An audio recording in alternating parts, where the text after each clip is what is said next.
का मन कर रहा है आपके लिए, पता नहीं क्यों। बोल दो। और सबसे पहले मैं आपको प्रणाम करना चाहती हूँ भैया। और जो हमारे किशारी भैया हैं, ये एक ऐसे इंसान है ना कि अगर एक दिन भी कोई इनके साथ 1 घंटा भी रह लेना तो बहुत कुछ सीख जाता है अपने जीवन के बारे में, जो कि मैंने सीखा है। हमेशा एक छोटी बहन की तरह प्यार भी करते हैं, हर एक मार्ग दिखाते भी हैं कि बेटा ऐसे नहीं ऐसे करो। भैया जीवन में अगर आपके जैसा बड़ा भाई हो ना तो वो जीवन बहुत आसान बन जाता है, कसम से मैं बता रही हूँ। लेकिन ये जितने युवा आपसे प्यार करते हैं, मैं 2 लाइन बोलूँगी, तनी कोट दी भैया कि देखो तनी कौन मोहल बिगाड़ता, कि देखो तनी कौन मोहल बिगाड़ता, कि हो युवा के आवाज बतावता कि खेसारी भयवाया बता। और भैया को बहुत बहुत धन्यवाद। इसके पहले जो पंकज भैया के घर हम लोग गए थे तो एगो हम वर्ड बोलने रही हूँ, इतना वायरल भइल रहे कि जहाँ जानी होकर हमेशा फरमाइश होला। मैं मेरे मम्मी पापा तक आपको इतना मानते हैं भैया ना कि मैं क्या बोलूँ, मैं कुछ बोल नहीं सकती। Thank you. और इसके साथ एक मेरा बहुत अभी मुझे लगता है कि 15 दिन पहले एक 100 मिलियन गाना हुआ कि टेंगे टेंगे भौजी लेंगे लेंगे, उसमें आवाज खुशी का ही है और खुशी ने बहुत प्यारा गाया है, तो थैंक यू। अभी हम आपको गवाएंगे थोड़ी देर के लिए। और एक बहुत ही प्यारी अदाकारा हम लोग के बीच में आई है जिनका नाम है सोना पांडे। आ जाइए इधर, आ जाइए। इनके साथ एक मेरा गाना आज रिलीज हुआ है कि गजब तो हज नैना तू का करवैबू। इनके साथ एक मेरा बहुत ही प्यारा सॉन्ग बहुत बड़ा हिट हुआ था कि राजा छूटा तपस न गर्मी होला, ए राजा जाई बाजारे ले ले आई एगो कोको कोला।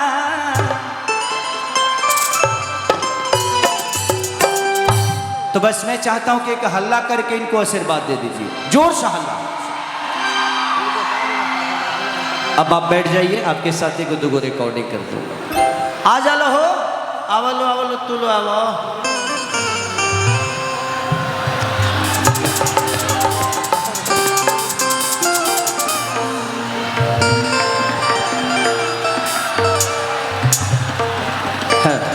आवलो हो, अरे रायबू सकिना रे।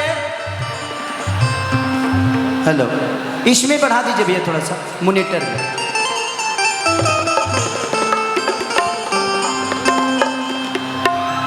चलिए, पप्पू भैया का फरमाइश है कि हमरों के लगे सुतालिए। ए तने को गमछी देवे, गमछी दे, गमछी गमछी देना तो दुपट्टा दे। हाँ हाँ देबा हो, गमछिया देबा।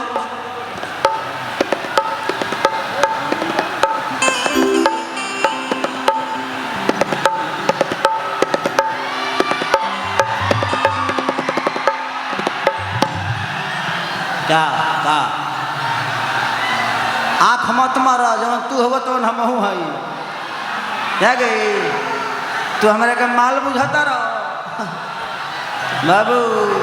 I am original. देखी जहाँ जैसन तहाँ तैसन ना करे तब मरद कैसन। अगर आपको कोई रोल मिला है और वो रोल आप नहीं कर पा रहे हैं तो ये आपकी गरिमा का मान्य नहीं है, इसका मतलब आप कलाकार नहीं है। सही बात है। सिर्फ गाना अच्छा बात नहीं है, अदा करना भी अच्छी बात होती है। गाने के लिए तो पूरी दुनिया गाती है यार, लेकिन अदा एक बहुत बड़ी चीज है, वो सबको आता नहीं है और मेरा जाता नहीं है, मुझे यही आता है। औरतिया कहती है कैसे कहतिया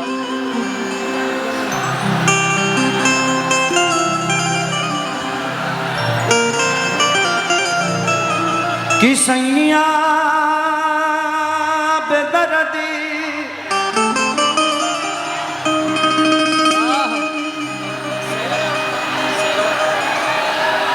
और दर्दियों न जानेला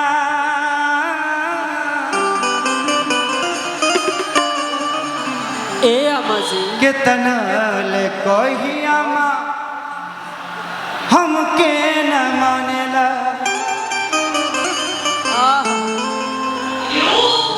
कि नासा में नसाइल रहे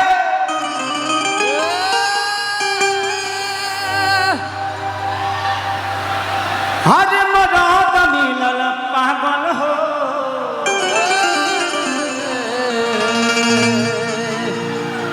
रतिया बितावतानी सासू माँ जागल जागल हो। ए अमाजी ए अम्मा जी का कहतरू हो इरा और लड़का बड़ा तंग करता जी का करता हो करते तो नहीं खे आय पी के गिर जाता मार के बर्बाद कर देगा लामन नहीं मानेगा नहीं मानेगा अंग्रेजी बोलेगा हाँ नहीं मानेगा आज मारेगा मार के बर्बाद करेगा कि हमर होके लगही ए अमाजी कि हमर होके लगही सुतालिए बेकार और पी के रोज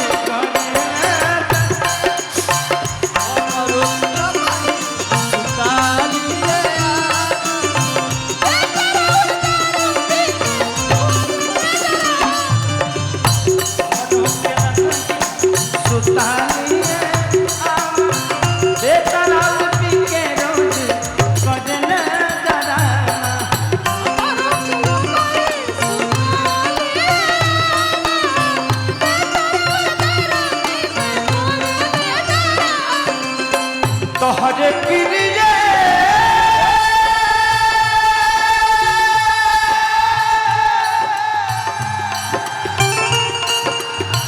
सुनाए राजा ए राजा कहियो ना हुके मर जाए पियर ना छोड़बा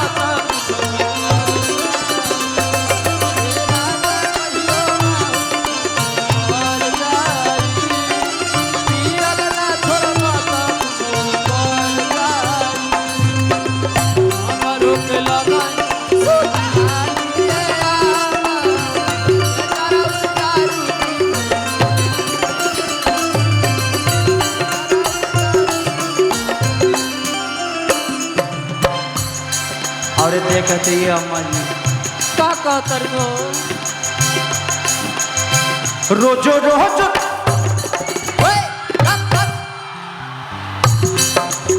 दिया दिया ब्रेक देखे के बाद हाँ ब्रेक देखना है देखना है अब डांस का ब्रेक देखो रोजो रोज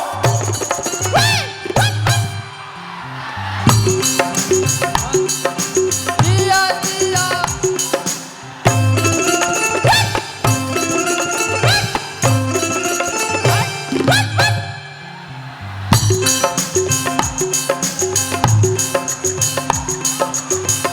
रोज रोज भाठी बसे दारू पी के आवेला पिटी के केवाड़ी हमारा के दना कवाड़ी हमारा के जगावेला कवाड़ी हमारा के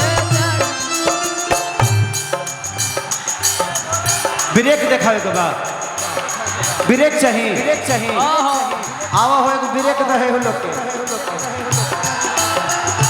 रोजो रोज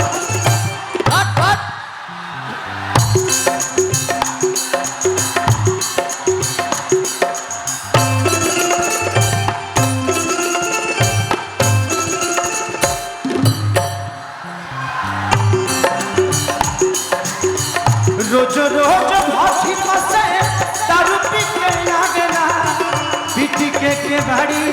हमारा के जगावेला के कवाड़ी हमारा के जगावेला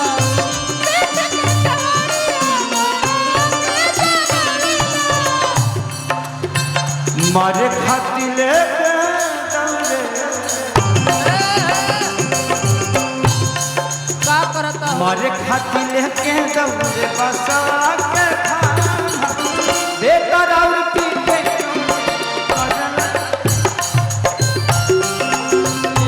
दौड़े बसवा के खाना बेकरार जारी के लगनी सुतलिए आना बेकर और पीके जो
औरत कहती है का कहतिया हो ए अम्मा जी चढ़ली जिया जिया आगे बढ़ पानी पियो लोटा से ए हट हट जिया जिया अरे पिया हो चढ़ली जवानी हम मिलावता में माटी में नशा में नशा के मुआना आवे रोज राती में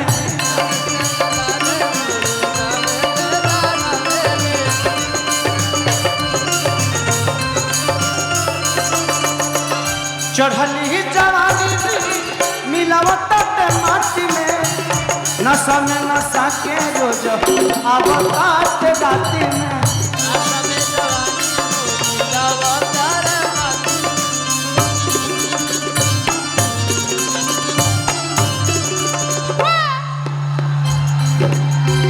हटी जला जमा खुली जला पे जमा पियला कमारे थारी देला जमा खुली जला पे जमा